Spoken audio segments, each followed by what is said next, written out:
രാജ്യത്തിന് നേരെ അമേരിക്കയുടെ ഏത് തരത്തിലുമുള്ള ആക്രമണമുണ്ടായാലും അത് മേഖലയിൽ ഒരു യുദ്ധത്തിന് ഇടയാക്കുമെന്ന മുന്നറിയിപ്പുമായി ഇറാൻ പരമോന്നത നേതാവ് ആയത്തുള്ള അലി ഖമനേയി. ഇറാൻ ഒരു രാജ്യത്തെയും ആക്രമിക്കാൻ ആഗ്രഹിക്കുന്നില്ല, എന്നാൽ ഞങ്ങളെ വേദനിപ്പിച്ചാൽ സർവശക്തിയോടെ തിരിച്ചടിക്കും. മേഖലയിലുള്ള US നാവിക വ്യൂഹത്തെ ഇറാൻ ഭയക്കുന്നില്ല എന്നും ഖമനേയി പറഞ്ഞു. US പ്രസിഡന്റ് ഡൊണാൾഡ് ട്രംപിന്റെ ഭീഷണി നിലനിൽക്കവെയാണ് ഖമനേയിയുടെ ഈ പ്രതികരണവും പുറത്തുവരുന്നത്. അടുത്തിടെ രാജ്യത്തുണ്ടായ ഭരണവിരുദ്ധ പ്രക്ഷോഭം സർക്കാരിനെ അട്ടിമറിക്കാനുള്ള ശ്രമമായിരുന്നു എന്നും വിദേശ ശക്തികൾ ആവിഷ്കരിച്ച അസ്ഥിരതയെ രാജ്യം തകർത്തു എന്നും ഖമനേയി അവകാശപ്പെട്ടു. അതേസമയം ഭീഷണികൾ തുടരുന്നതിനിടയിലും ചർച്ചകളിലൂടെയുള്ള പരിഹാര മാർഗങ്ങളിലേക്കും ട്രംപ് വിരൽ ചൂണ്ടുന്നുണ്ട്. യുഎസുമായി ആണവ കരാറിലെത്താനും സംഘർഷം ഒഴിവാക്കാനും ഇറാൻ ഗൗരവമായ ചർച്ചകൾ നടത്തുന്നുണ്ട് എന്ന് ട്രംപ് ഇന്നലെ അറിയിച്ചു. എന്നാൽ യുഎസുമായി ചർച്ച നടത്തുന്നുണ്ടെന്ന് ഇറാൻ ഇതുവരെ സ്ഥിരീകരിച്ചിട്ടുമില്ല. യൂറോപ്യൻ യൂണിയൻ റവല്യൂഷണറി ഗാർഡിനെ ഭീകര സംഘടനയായി പ്രഖ്യാപിച്ചതിന് തിരിച്ചടിയായി യൂറോപ്യൻ യൂണിയന്റെ സേനകളെ തീവ്രവാദികളായി പ്രഖ്യാപിക്കാനുള്ള തീരുമാനത്തിന്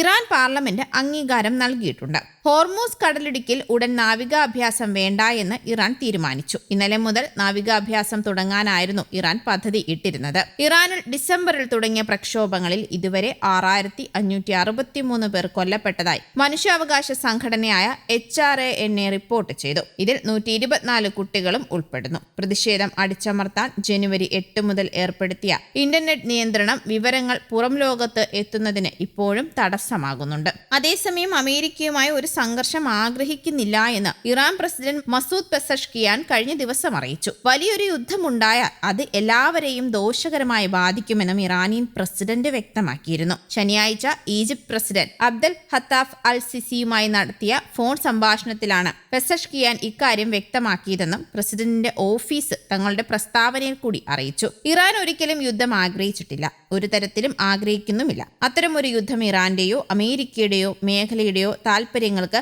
അനുസൃതമായിരിക്കില്ല എന്ന് ഉറച്ച ബോധ്യമുണ്ടെന്നും ഇറാൻ പ്രസിഡന്റ് സംഭാഷണത്തിൽ പറഞ്ഞു. അതേസമയം ഇറാൻ തങ്ങളോട് ചർച്ച നടത്തിക്കൊണ്ടിരിക്കുകയാണെന്ന് ട്രംപ് ആവർത്തിച്ച് പ്രതികരിക്കുന്നുണ്ട്. ഇറാൻ ഞങ്ങളോട് സംസാരിക്കുന്നുണ്ട്, എന്തെങ്കിലും ചെയ്യാൻ കഴിയുമോ എന്ന് നമുക്ക് നോക്കാം, അല്ലെങ്കിൽ എന്ത് സംഭവിക്കുമെന്ന് നമുക്ക് കാണാം. ഞങ്ങളുടെ വലിയ കപ്പൽ വ്യൂഹം അവിടെയുണ്ടെന്നാണ് ട്രംപ് ഫോക്സ് ന്യൂസിനോട് പറഞ്ഞത്.